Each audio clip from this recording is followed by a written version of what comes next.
Assalamualaikum warahmatullahi wabarakatuh. Kembali lagi di channel Rudi Hartono. Baiklah adik-adik, kita lanjutkan pembahasan soal ujian sekolah IPA SMP bagian ketiga. Nah, ini merupakan bagian ketiga dari pembahasan soal ujian sekolah IPA. Nah, bagi adik-adik yang baru bergabung, jangan lupa untuk subscribe terlebih dahulu untuk membantu perkembangan channel ini. Kita langsung saja soal berikutnya. Perhatikan gambar berikut. Bagian atom yang ditunjukkan oleh A, B, dan C secara berurutan adalah A. Proton, neutron, dan elektron, B. Elektron, proton, dan neutron, C. Elektron, neutron, dan proton, D. Neutron, proton, dan elektron. Nah, soal ini berhubungan dengan materi partikel penyusun benda dan makhluk hidup ya, adik-adik. Nah, ingat, sebuah atom itu terdiri dari partikel subatom ya. Jadi ada 3 partikel subatom. Yang pertama yang bermuatan positif namanya proton.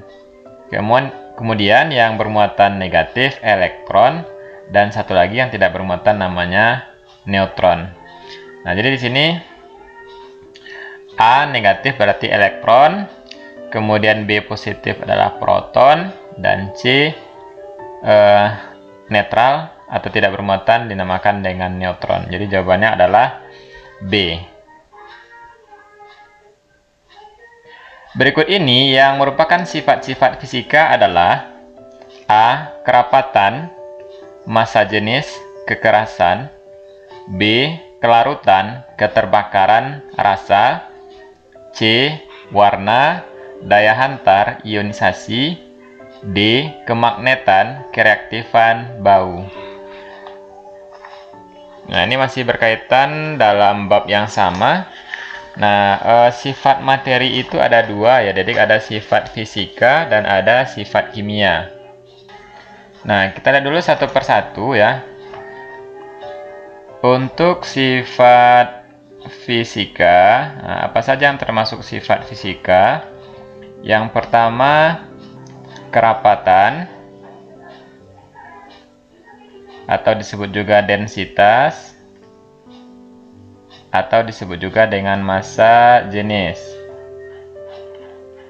Kemudian yang kedua, kekerasan. Yang ketiga, elastisitas. Kemudian yang keempat, daya hantar. Yang kelima, kemagnetan. Yang keenam, viskositas atau kekentalan.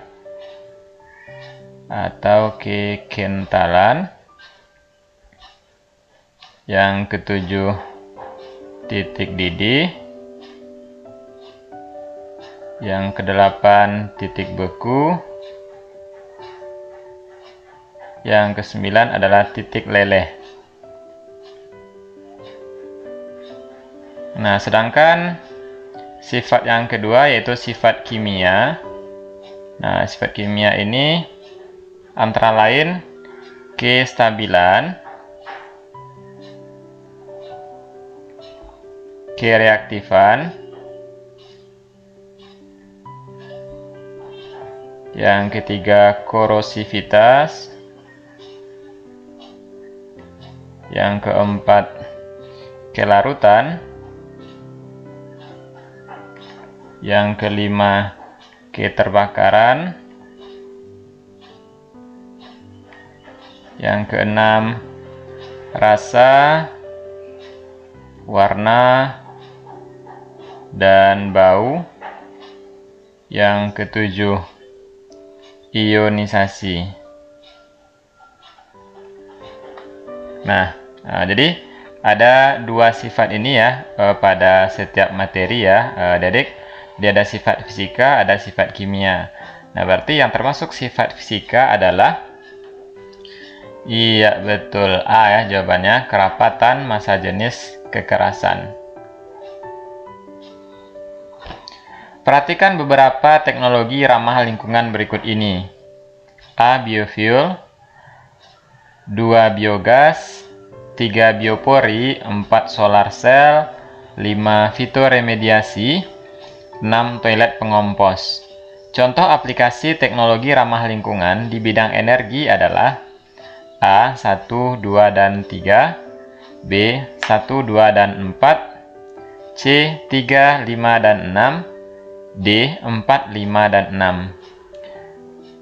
Sebelum kita jawab, adik-adik, sebaiknya kita lihat dulu apa saja yang termasuk teknologi ramah lingkungan di bidang energi. Nah, di sini bisa Bapak berikan ya, minimal ada 8 teknologi ramah lingkungan di bidang energi. Yang pertama, biofuel. Kemudian yang kedua, biogas. Yang ketiga, solar cell. Yang keempat, hydropower. Yang kelima, ocean power. Yang keenam, wind power. Yang ketujuh, geothermal. Yang kedelapan, fuel cell. Dan hydrogen power.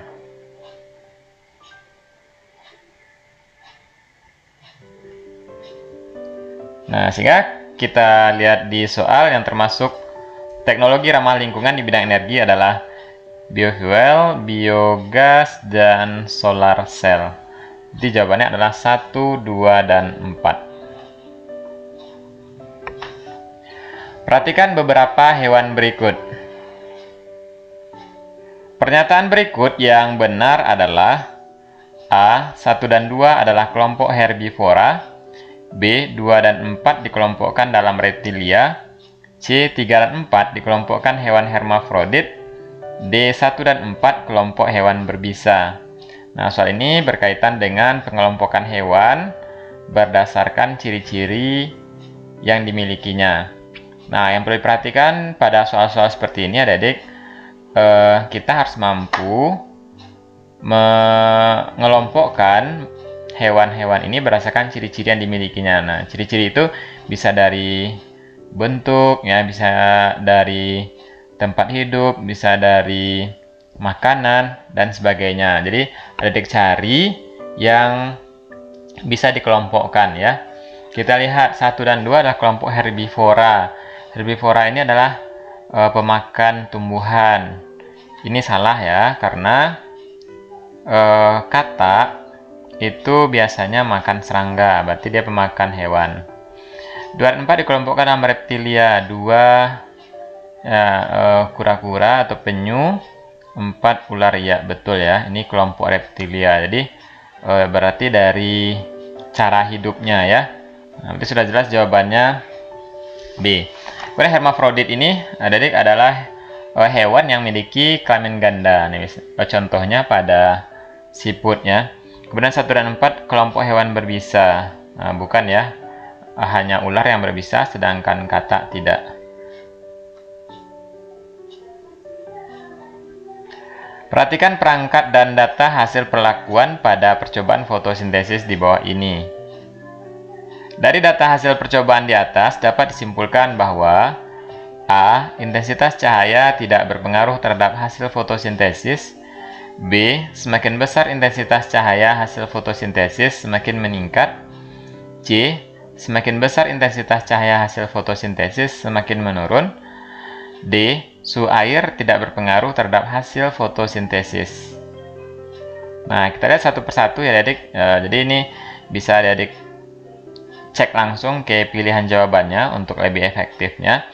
Intensitas cahaya tidak berpengaruh terhadap hasil fotosintesis. Nah, kita lihat ketika diberi cahaya langsung ada gelembungnya ditandai dengan +3, berarti banyak gelembung ya. Kemudian kita bandingkan dengan tempat yang tidak ada cahaya, tempat gelap ya. Karena di sini di jawaban A ini ditanya pernyataannya intensitas cahaya tidak berpengaruh ya. Nah, berarti kita lihat di tempat gelap. Nah, ternyata gelembungnya diberi tanda negatif ini artinya tidak ada gelembung. Nah, berarti pernyataan A salah ya. Karena tentu sangat berpengaruh sekali ketika diberi cahaya langsung gelembungnya banyak, tempat gelap gelembungnya sedikit. Nah, berarti A salah. Kemudian B, semakin besar intensitas cahaya, hasil fotosintesis semakin meningkat. Ya, ini jawaban yang benarnya ya adik-adik. Nah, ini nampak dari perlakuan 1 dan 5 ya. Ketika diberi cahaya hasilnya banyak, ketika tidak diberi cahaya hasil gelembungnya tidak ada. Ya, ini benar. C, semakin besar intensitas cahaya, hasil fotosintesis semakin menurun. Ya, ini salah. Terbalik ya. Suhu air tidak berpengaruh terhadap hasil fotosintesis. Nah, kita lihat suhu yang ada perlakuan suhu di sini adalah 2 dan 3. Nah, 2 es batu berarti suhunya rendah, gelembungnya 1 ya. Kemudian cahaya langsung tambah air hangat, gelembungnya 3. Berarti di sini tentu ada pengaruh suhu ya. Berarti jawaban D juga salah. Nah, sehingga sudah bisa kita yakinkan bahwa jawaban untuk soal ini adalah B. Urutan organisasi kehidupan dari terkecil ke terbesar yang benar adalah A. Sel, jaringan, sistem organ, organisme. B. Sel, organ, jaringan, sistem organ, organisme. C. Sel, jaringan, organ, sistem organ, organisme. D. Sel, sistem organ, jaringan, organ, organisme. Nah, soal ini tentang organisasi kehidupan. Nah, urutan yang benar itu dari terkecil ke terbesar adalah sel, jaringan, organ, sistem organ, dan organisme. Jadi jawabannya adalah C. Perhatikan gambar jaring-jaring makanan berikut. Jika tikus kebun dibasmi, yang akan terjadi adalah A. Populasi burung hantu meningkat. B. Populasi rumput menurun. C. Populasi raja wali menurun. D. Populasi kelinci menurun. Nah, untuk soal ini bisa adik-adik catat kuncinya ya. Jadi pada jaring-jaring makanan, jika salah satu individu dimusnahkan ya atau dibasmi, maka di sini dikatakan tikus kebun. Berarti kita lihat tikus kebunnya. Jika tikus kebun ini dibasmi, maka yang dimakan oleh tikus itu akan meningkat jumlahnya, sedangkan pemakannya akan berkurang jumlahnya karena kekurangan makannya. Jadi di sini kita lihat pilihan jawaban yang ada, populasi burung hantu meningkat. Nah, salah ya, karena burung hantu memakan tikus. Nah, kemungkinan populasi burung hantu juga akan menurun karena kehilangan makanan. Berarti 1 salah. Populasi rumput menurun. Nah, rumput sama sekali tidak ada kaitan langsung dengan tikus. Maka ini kita abaikan saja dulu. Populasi raja wali menurun. Nah, benar ya Dede, karena tikus kebun itu dimakan oleh raja wali. Ini akan mengakibatkan populasi raja wali ini menurun karena makanannya berkurang. Kemudian populasi kelinci menurun.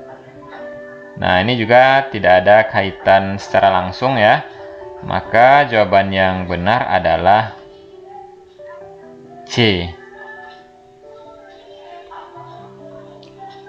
Salah satu cara menanggulangi pencemaran lingkungan yang disebabkan oleh limbah pabrik adalah A. Mengolah limbah pabrik sebelum dibuang. B. Membatasi penggunaan bahan kimia.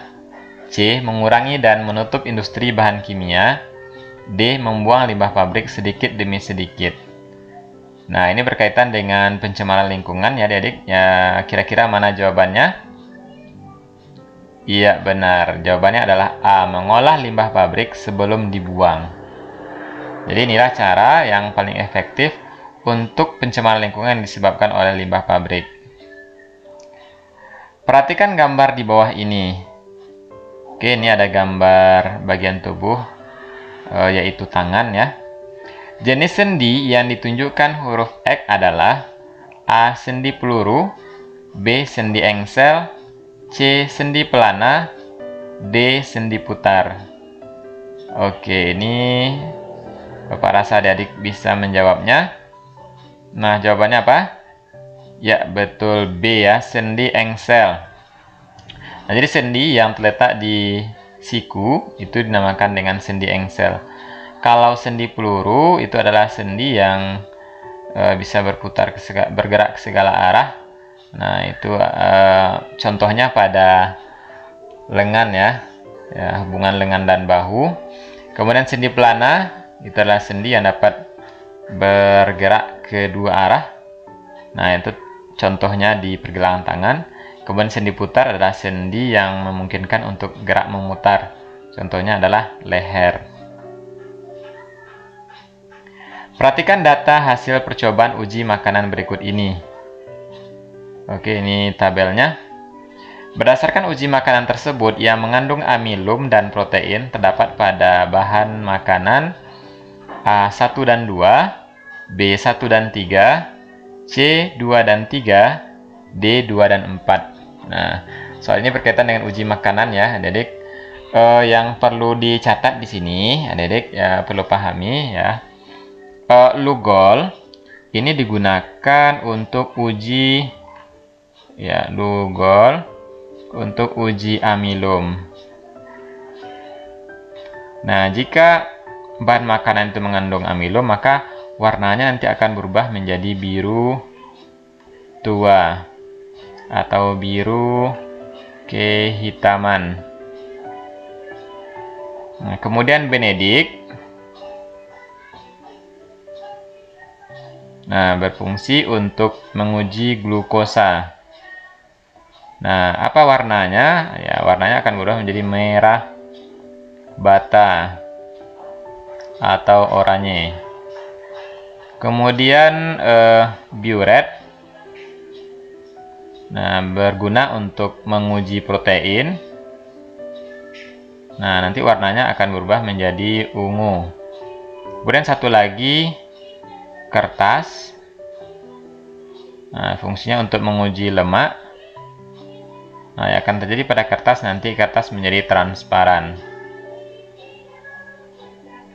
Oke, jadi pada soal seperti ini, adik-adik tinggal melihat warna yang sesuai pada masing-masing reagen untuk bahan makanan yang diberikan ya. Kita lihat satu persatu. Bahan makanan 1 ya, warna yang benar di sini adalah biru tua. Nah, berarti di sini bisa kita simpulkan bahan makanan itu mengandung amilum. Kemudian bahan makanan 2 ya, yang berubah warnanya di sini merah bata dan ungu. Jadi kemungkinannya adalah glukosa atau protein. Kemudian 3 yang sesuai warnanya adalah di Benedik, berarti ini sudah bisa dipastikan glukosa. Kemudian nomor 4 Lugol berwarna biru tua ya, ini benar, ini benar, ini benar juga ya. Nah, berarti kemungkinannya ada pada 3 jenis zat makanan itu ya, dan biasanya ini jarang sekali ya.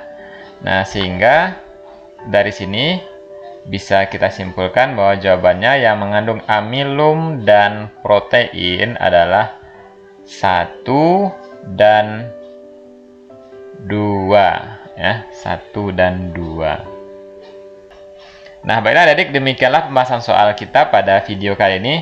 Semoga ini dapat membantu adik-adik dalam persiapan ujian sekolah yang akan berlangsung dalam waktu dekat ini ya.